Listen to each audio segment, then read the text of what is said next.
quelque part, tu n'existes pas. Parce que tes idées et ce que tu veux exprimer, ce que tu veux offrir au monde, bah, ça reste à l'intérieur, tu vois, ça ne sort pas.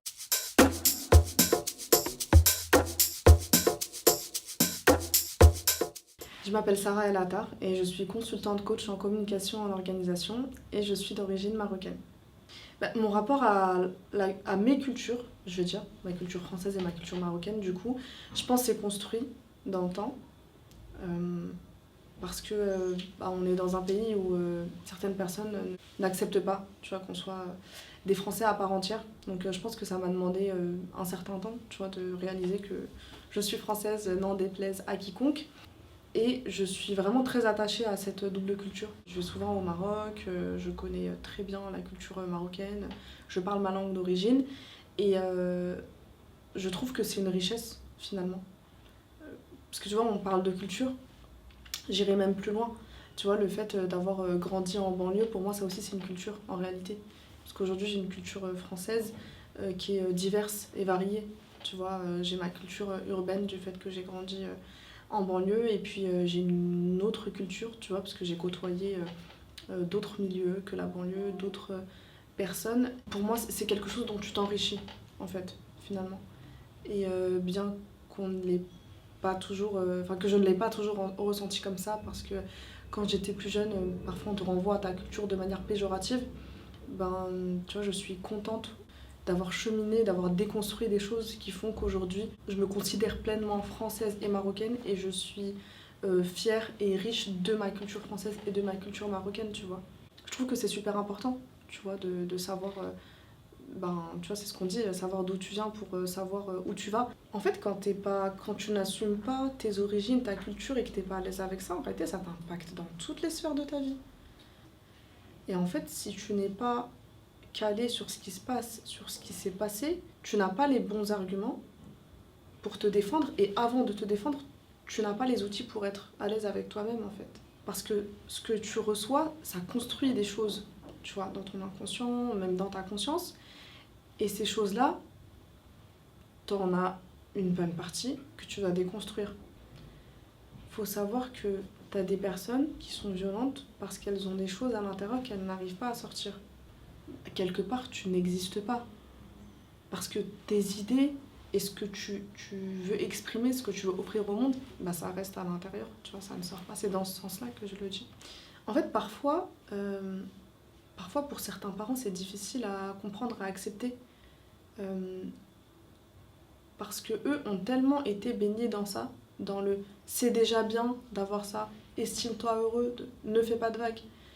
Et le fait que nous, aujourd'hui, on se positionne en disant je suis un citoyen, je suis une citoyenne française à part entière, j'ai les mêmes droits que les autres, j'ai les mêmes exigences. Tu vois, parfois c'est difficile à comprendre pour eux parce que ils ont été malheureusement, tu vois, baignés et on leur a lavé le cerveau dans ce sens-là, tu vois. En fait, pendant longtemps, j'ai pensé que la représentation n'était pas une problématique. En fait, j'ai pensé, tu vois, naïvement et de manière innocente, que il suffisait de vouloir pour pouvoir. Mais le jour où je me suis rendu compte que c'était important, c'est le jour en fait où j'ai découvert Nour Tagouri, c'est une journaliste américaine, et c'est la première journaliste, en tout cas qui a été médiatisée, qui portait un foulard. Et le fait de la voir, ça m'a donné un courage et une force. Et c'est là où je me suis dit, ah ouais, en fait, ça aide d'avoir des gens qui te ressemblent, qui ont réussi. Et je m'en rends encore plus compte depuis que j'ai une certaine visibilité et que je discute avec des personnes qui m'encouragent et qui me disent que ça les motive en fait, de voir que c'est possible. De toute façon, dès que tu traites quelque chose, ça t'apporte une charge mentale puisque ça se passe dans ta tête et puis ça a un impact aussi qui peut finalement être un effet papillon puisque ce sont des sujets que j'aborde auprès de ma communauté, sur les réseaux sociaux. Aujourd'hui, je fais en sorte que mon activité professionnelle ne me surcharge pas énormément mentalement. Ma santé mentale, elle reste au centre quand même de tout ce que je fais. J'ai appris à penser à moi, c'est-à-dire que je connais mes limites. En fait, quand il y a un problème, je pars du principe que tu n'as jamais une seule cause. Donc je vais te citer plusieurs causes potentielles. parfois tu as une mauvaise compréhension de la religion et de la spiritualité.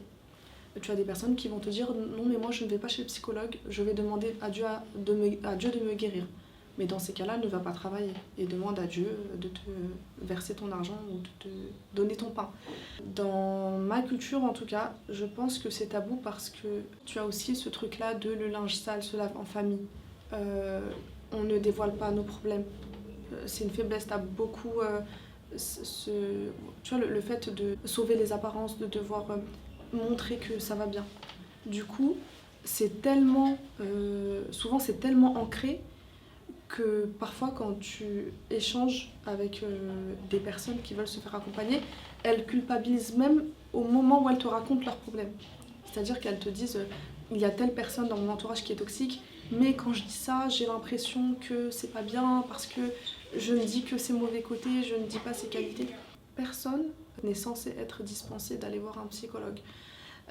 Et c'est malheureux en fait que ce soit dans nos cultures d'origine ou dans la culture française que ce soit un tabou. Attends, l'esprit c'est quand même ton cerveau, ton esprit, puis ton cœur parce que c'est plus ou moins rattaché, c'est quand même la tour centrale de ton organisme. Donc c'est bien d'aller voir de temps en temps ce qui se passe là-haut, d'aller faire des check-ups. Donc mon conseil complet, ce serait de s'écouter, d'apprendre à se connaître et de se faire accompagner.